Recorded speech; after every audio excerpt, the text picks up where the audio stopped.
Hey, everybody. I know some of you are standing in the back. There are some seats in here if anybody wants to get a little more comfortable.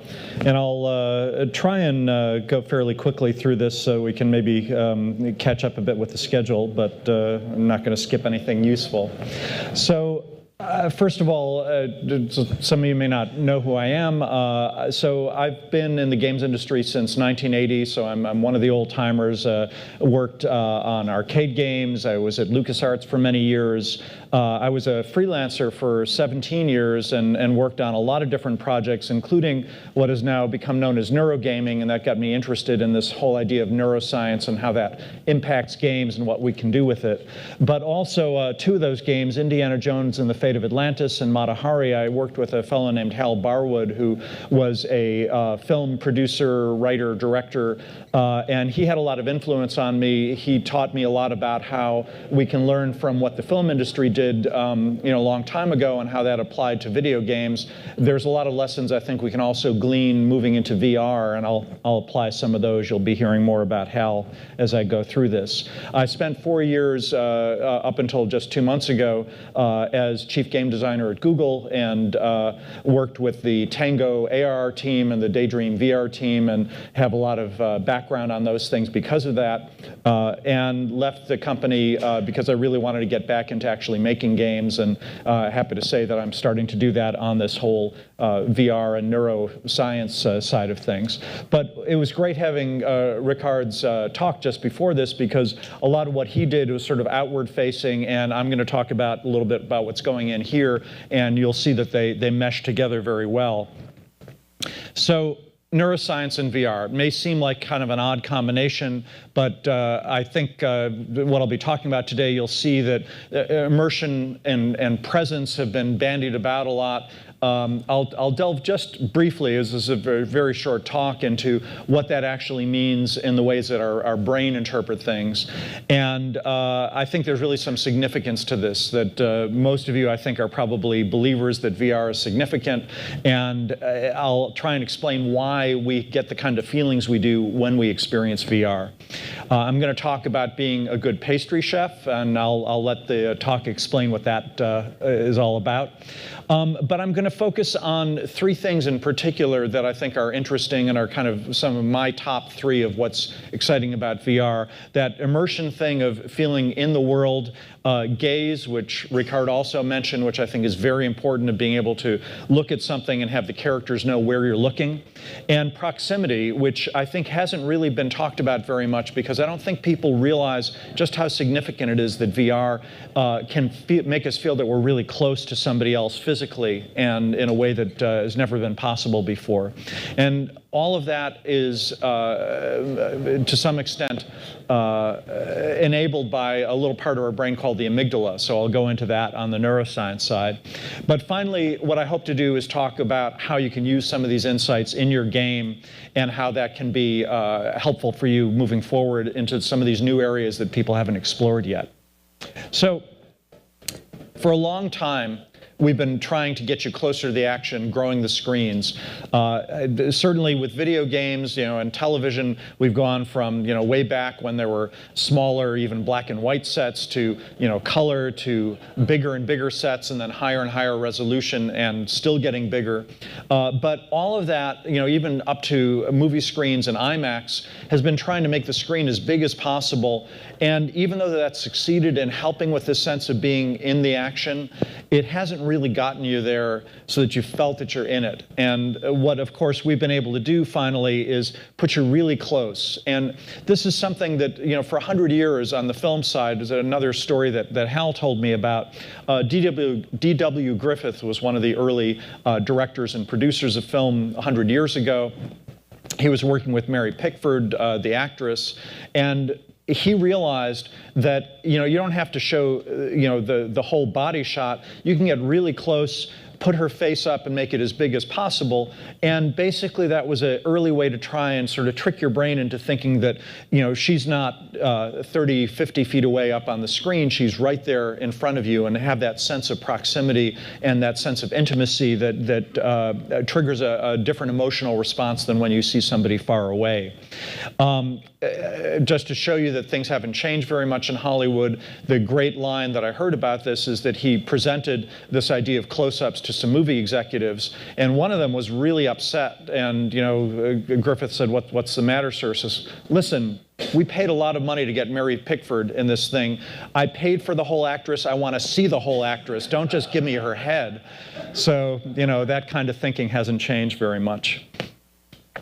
With VR, though, finally, we've gotten to the point where you can really feel like you're in it. And I'm assuming that most, if not all of you, have tried probably several VR systems. Something that I think it's helpful to realize is that at conferences like this, the large majority of us have tried a wide number of these systems, including sometimes some that haven't even been released yet.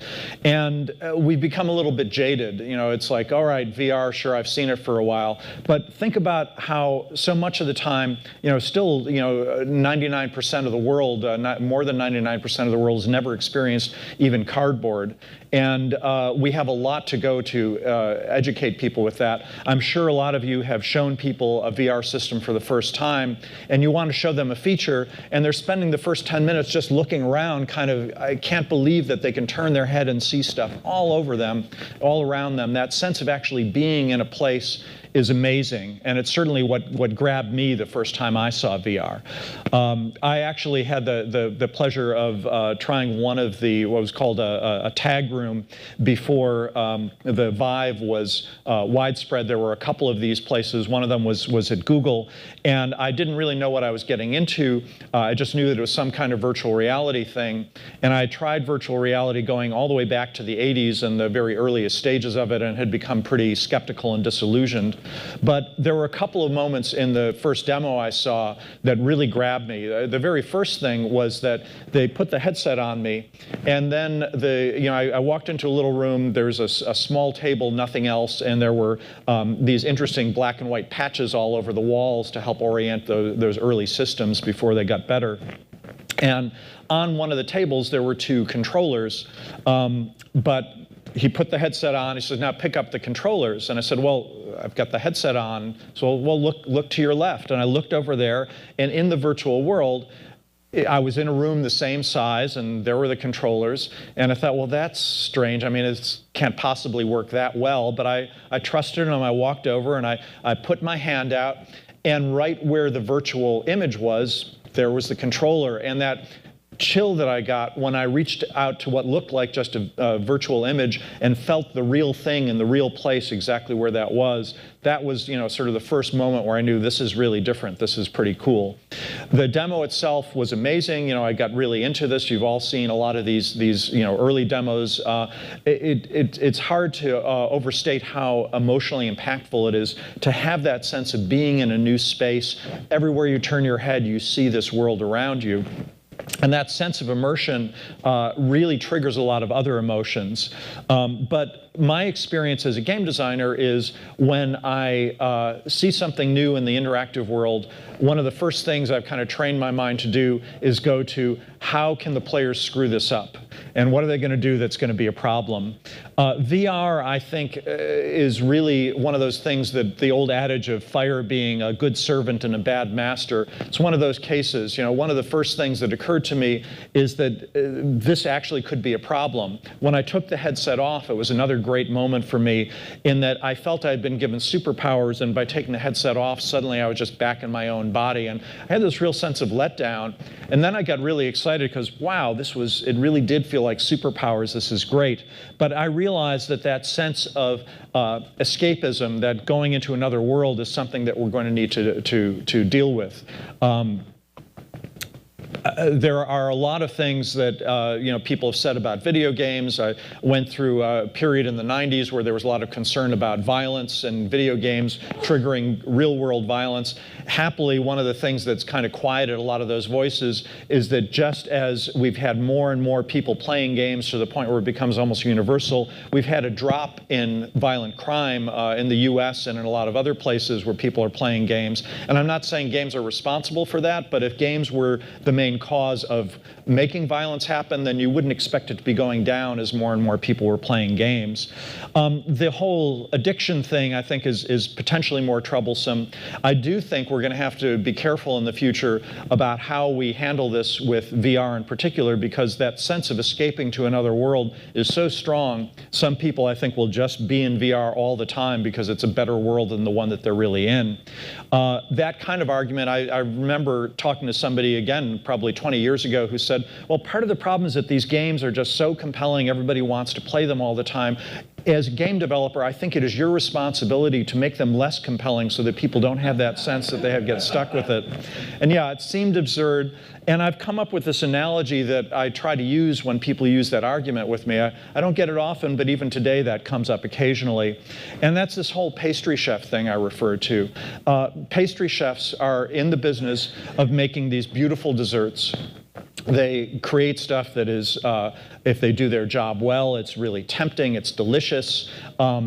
Uses sugar. We know that refined sugar is not good for us. And much like the cause of games, if you enjoy this so much that you do nothing but eat this wonderful pastry all day, it's going to be really bad for you. But the answer is not, for the pastry chef, by the way, anytime there's a cake, you have to reassure people here, not to say, oh yeah, what we really need to aspire to is this, so people won't eat too much of it. But rather that you want to educate people and say, listen, it's not a good idea to just overindulge in this. And also, more to the point, the skills that are involved with making good pastry, it's more than just dropping a lot of sugar into something and making it sweet. That's a cheap thing that you can do that does actually effectively get a lot of people interested. But if you really want to do a good job, you need to go much beyond that and understand, even the sort of chemistry of cooking, and certainly the aesthetics and how that affects people's sense of taste. And that's really the kind of transition I think we as developers need to do on the VR side. We've been taking the sort of dumping refined sugar in there and taking some easy routes, and I'll talk about that. We need to start refining that, perhaps a bad choice of words. We need to come up with a more sophisticated way, something that you would say is a grand dessert that you get at a fancy restaurant, and not just, well, I couldn't figure out what to do, so I slapped a lot of frosting on it. So ultimately, we want this sense of immersion to be this sort of warm bath. You're in it. It's a place that you really want to be. And we get it almost for free just from the VR headset. But the fact is, there are some things that people have found right away that are kind of the equivalent of dumping sugar into these things. And I think the main thing is fear is very intense in VR. In fact, I don't know if you've got I guess these are probably too far apart to make it happen. If you merge these into one VR thing, this girl is sort of popping out of the screen at you, and it's very disturbing. We've probably all seen those videos on YouTube of people who are given an experience in some sort of horror VR, and it's actually so horrifying that they end the experience by taking this expensive VR headset, throwing it, and oh, I'm so sorry, I just smashed your Vive against the wall there. We have to be a little bit careful about the intensity of it all.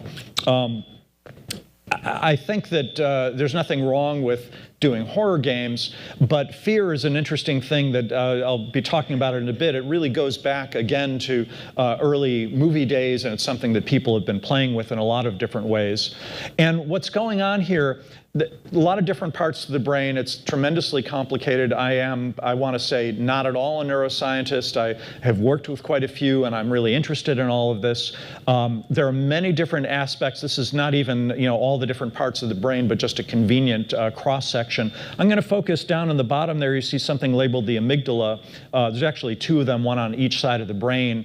That name actually comes from the Latin and that was even in turn based on the earlier Greek for almond, because it's a sort of almond-shaped thing inside your head. And it's actually a very basic and primitive part of the brain. It goes back, even fish have an amygdala, and what you can see in the basic difference between like a fish brain and a human brain with all this evolution is that we've added this whole neocortex, the whole cortical tissue, that big gray section, is where we do a lot of the higher level thinking. And as with that previous slide here, a lot of really interesting things we can learn from the brain. I'm not going to be getting into all these other parts of the brain now, but I think a lot of it bears study. Certainly all of us who are interested in minimizing the kind of physical discomfort you can get from VR would do well to study how the inner ear and the brain and the eyes all interact. I think we actually are on our way to solving that problem very, very easily, with the kind of usual skills that we have to apply. But I'm going to just focus on the amygdala here, because the amygdala's function, going back to, as you can imagine, more primitive creatures, is very basic. It tends to mediate three things that are of interest here. It does more than just what I'm telling you about, but the three things are the sort of fear and threat, the anger and aggression, so you get that sort of fight or flight thing that are triggered from the amygdala. And then the third thing is intimacy and arousal. And that can be as kind of crude as sexual arousal, but it also involves intimacy, physical intimacy, in the sense of we react differently when somebody is close to us. I mean, I'm sure everybody many times a day has the experience of you're standing somewhere at a conference like this, and there might be somebody who comes up and is only 2 feet away to your side. There may be 100 other people in the room, but you are intently aware of that person who's within arm's reach, because they have that potential to be a threat to you, but they also have the potential, maybe this is a friend of yours, and that part of your brain gets triggered very quickly to say, let's evaluate this. This is somebody in my personal space, and it can either be very happy and make you happy and comfortable. It can be uncomfortable. A lot depends on your interpretation of who that person is. So those three things, the fear and threat, the anger and aggression, and the intimacy and arousal, are all triggered and often initiated by the amygdala. In the games industry, I think we've actually got the fear and threat and the anger and aggression pretty well covered. That sense of intimacy and affection, we're having a little bit of trouble with that one, but we're getting there. The problem is a lot of that is triggered by that sense of proximity and the interaction that you have on very subtle levels. And the kinds of screens that we've had in games have not been that good at it, but I think with VR, we're moving into a point where we can do more with that. Hollywood had the same experience. They started to do 3D films, things like the Creature from the Black Lagoon that did these 3D scares and jump tactics. Hollywood also learned that surround sound, another thing I learned from my friend Hal, is that when they put scary sounds behind you, they got 3 times the reaction of the same sound in front of you, because there's that part of your brain saying threat and I can't see it. You better jump, get out of the way before something gets you. But it's the sugar equivalent. Something that I found interesting with Henry from Oculus was they experimented with some of this, and like many of us, we need to experiment to see what works and what doesn't. They found that the proximity of Henry, having him right there next to you, really encouraged the sense of intimacy, empathy. People really liked that. And his gaze was also really important. They found that when you looked at him, they could tell where your head was pointing. That actually triggered, Henry to respond to you, and people loved that sense that when you look at him, he looks back at you in the eye. There's a real sense of excitement through gaze that way. The problem they had, of course, is that the story is about him being lonely and having no friends come to his birthday party. And then he's waving and smiling at you, and you get the sense of, what am I, chopped liver? Why don't I, make you feel better? But they realized that after the fact, and I think it's something we can learn from. the sense of gaze, it has been very important in Hollywood and romance. It can be very intense. It can either be very disturbing or very compelling, depending on your interest and your orientation. But the fact is, there's a lot going on there that we can do more with in VR than we've ever been able to do before, even without eye tracking. And I agree with Rickard that that's going to become a very big thing. A lot of people are doing good work with that, and it's not very expensive to put eye tracking in on a VR system. So I think we'll be seeing that in the future across many of the systems, because knowing where someone is looking is very important in interpreting their intentions towards you. And another place where this has really made me convinced that this is important was the VR movie Pearl. It was done by Google's Spotlight Stories group working with an outside director. This was actually the first VR designed movie that got nominated for an Oscar. Unfortunately, it didn't win this year. But a very intimate story told without dialogue. First time I saw was in a Vive, and it actually moved me to tears. And I was really impressed, although it's, you know, sweaty enough inside those headsets. You add tears, it can get pretty messy in there. Then I saw it on YouTube in just a 2D screen, and I liked the story, but it wasn't anywhere near as impactful. I thought, oh, I'm getting used to it. Then I saw it on Daydream again just to try it out, and suddenly I was crying again. And it was a sense that I don't often cry at films, but there was something about this. And a friend of mine pointed out that intimacy thing. You are this is all shot from the inside of a car. Here's a wide shot that before it's applied to VR. So you feel like you are within arm's reach of all the characters almost all the time. And there's something that gives you a sense of being right there that's intimate, that is very compelling. And I think the empathy in this, we've seen other cases. There's a filmmaker who went to a bunch of the relocation camps and did some filming there and brought that to the United Nations. And a lot of people were quoting that they felt more empathy for the people in these Syrian refugee camps through this VR system than they had ever done through movies or even going there themselves, which was really pretty amazing. And I think a lot of that because it puts you up close and gives you that feeling of really being there, sometimes even more so than real life. It's pretty amazing. So, just to conclude here, what's going on here?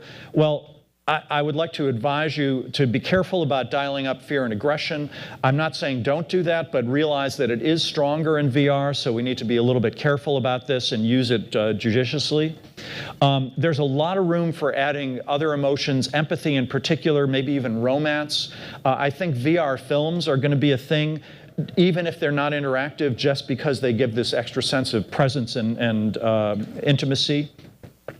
The fact that VR is building on this old biology, we really need to be careful with that, but there's a wonderful opportunity to explore more, particularly with being close to characters. Rather than have them be across the room, put them really close and think about the effects that'll have. Don't make the mistake that others have done of mixing your messages, but you want that perhaps to be scary, perhaps that to be friendly. Don't try to do both of those at once, but there's a lot of possibility there. And an area that I'm doing a lot of work in now, and it's a subject of a much longer talk, is that there are a lot of therapeutic applications that VR is possible, even as Rickard ended his talk with some of the positive things that VR can do to help people's lives. I'm working with some companies now that are working on all sorts of mostly brain-related problems that people need to solve, and it turns out that VR and games in general can be very effective on those things. So really nice to know that we can actually help the world in a very positive way. So that's it for now, and I'm out of time, so I'm going to skip the questions, but I will be around for most of the rest of the day, so please hunt me down if there's anything to ask. Thank you very much.